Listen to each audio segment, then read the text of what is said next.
Good morning. The old man's at it again. See if we can make my old monks up. They do this every night. It's called Midnight Vigils. Beautifully sung as one voice. There are about 30 of them. Dans le Massif central, sud-est de la France. It's beautiful, I think, anyway. I can do it too. Well, there was an item on the old BBC. As ever, I'm very fond of the BBC. They just turn up with these interesting programs, insights, and so on. And there's a chap who's a journalist on Financial Times, I think. Over a series of 4 programs is looking into the history of nuclear weapons. And very much at the beginning, there's this thing called the Manhattan Project. Einstein was co-opted into it. I think there were 12 different locations and scientists involved, and none of them actually knew what they were doing. But what the overall purpose was. And Einstein in particular, I read about, was very upset about it later when he realized he'd been instrumental in developing the nuclear bomb. Greek mythology, which goes back well before Christ, there's a Gorgon, Medusa, who had 11 snakes for hair, you see. And if you cut one of them off, guess what happens? Aha! 11 more snakes grow, you see. And that's exactly what is human nature and why we're heading for Armageddon, for heaven's sake. I've just looked it up to the number of nuclear warheads. There are other sort of active ones or half decommissioned ones and this and that. And Israel's definitely got the nuclear weapon. They're ambiguous about it, but I mean, they're whatever it is, 13,000 potential ones, and America and Russia obviously have the most actual ones they could fire here and now today and wipe out the whole of mankind. And then Bikini Atoll apparently is the word bikini. This is in the Marshall Islands, sort of way off there in the middle of the Pacific Ocean, where the Americans did all these tests. I think the figure we used was they tested something like 600 times the power of the Hiroshima and Nagasaki bombs. 218,000 civilians killed, murdered, slaughtered, purportedly to end the Second World War. But what about all the other fighting that went on? Anyway, that's a completely sort of separate story. But just on this word bikini, that is where we get an itsy bitsy teeny weeny bikini, the bathing suit or lack of it that women wear. It started off with just an atom, which was just the lower bit, with the top half hanging free, and then the atom was split, you see, into 2 halves, so the top bits were covered too. Well, I appreciated that little snippet of information just to lighten the tone briefly. And then there was some chap who tried to implement a presidential advisor in 1946 or something, or a bit later maybe, to completely ban and denucleify everywhere, including America, which of course the Russians didn't trust, and there'd been so-called spies feeding the Russians with the nuclear secrets and so on. So anyway, Pandora's box was opened. There's another one. Beware opening Pandora's box, which is another Greek myth, isn't it? Pandora. Because you never know what might come out. Leave the box alone.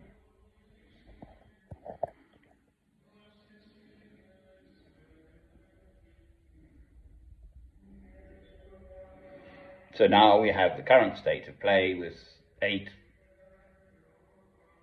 but in fact 9 nuclear powers, if one includes Israel. I think that's right. Britain's up there with 200 or 300 active nuclear weapons. What are we going to do with them? Nuclear deterrence? Nuclear umbrella?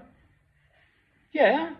And so Putin has been rattling the nuclear saber recently.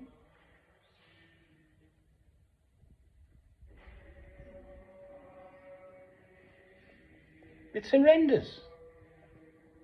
Human beings behaving badly. The answer is love. I am a Christian, in case anyone had ever watched any of my films. I'm not a child. I'm 65 years old. I've lived my life in this world, obviously.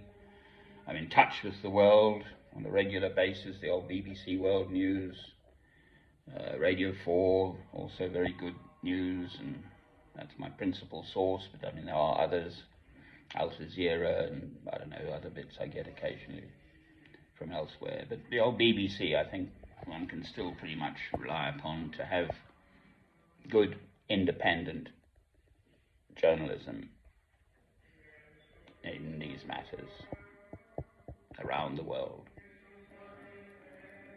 And of course they have the resources to do it. Well, good. Shine a bit of light into the darkness. But it doesn't seem to make any difference. That's the problem.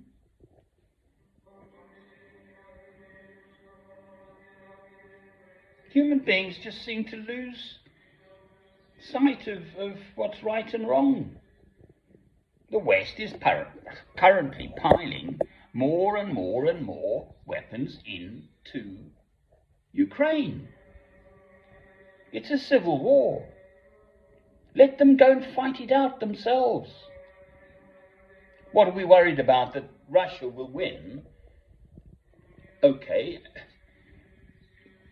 Zelensky was seeking cozying up to the West and NATO, which, if anything, is probably what fired up Putin.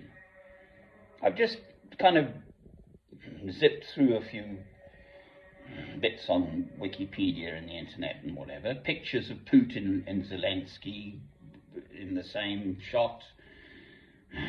Zelensky with various people at number 10 Downing Street in a suit, actually. Surprise, surprise. He dresses down now in military fatigues, doesn't he? But he's an actor. All of them. We've got this absolute farce of a political election. All 5 of the current candidates in Britain for the leadership of the Conservative Party, which obviously would mean Prime Minister of Britain, were asked the simple question: which of you would have Boris Johnson in your cabinet? Please raise your hands. There were that many hands raised. None. And yet they were in his, especially Truss, defending him to the hilt. And a few weeks later, she wouldn't even have the man in her cabinet. Boy, oh boy, oh boy, we're meant to trust them. I mean, really? Oh, Lord. There ought to be a follow-up to The Laughing Policeman. The song, ha, ha, ha, ha, ha. There ought to be The Laughing Politician. marginally better than crying, quite frankly. Well, that's the world I live in right now. And it sucks, to use an awful Americanism. It really does.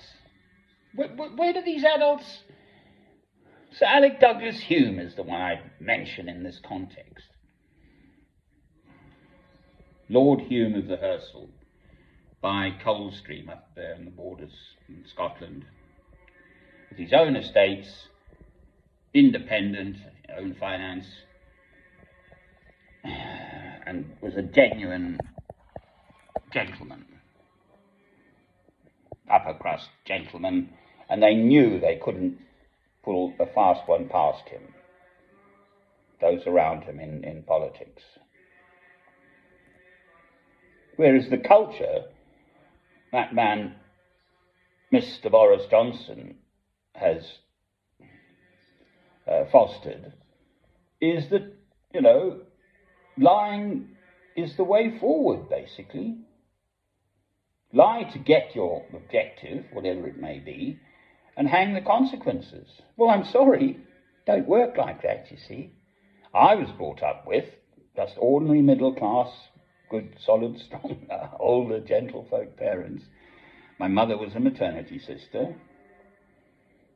My own father fought on the Somme in the First World War for the Royal Norfolks from King's Lynn. Older parents, but gentlefolk. An honest man has no superior. Well, the converse is true. And never mind anything that man may have achieved, Mr. Boris Johnson. The fact is, it was dishonestly achieved. Therefore, it's valueless. What is his legacy? The guy is still sitting there at number 10, or sleeping probably by now. I do like this time of day.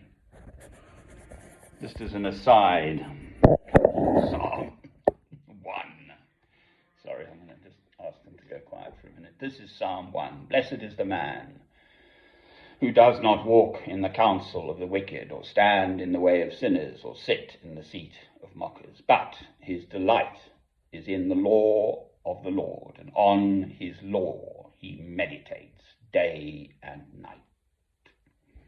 He is like a tree planted by the streams of water, which yields its fruit in season, and whose leaf does not wither.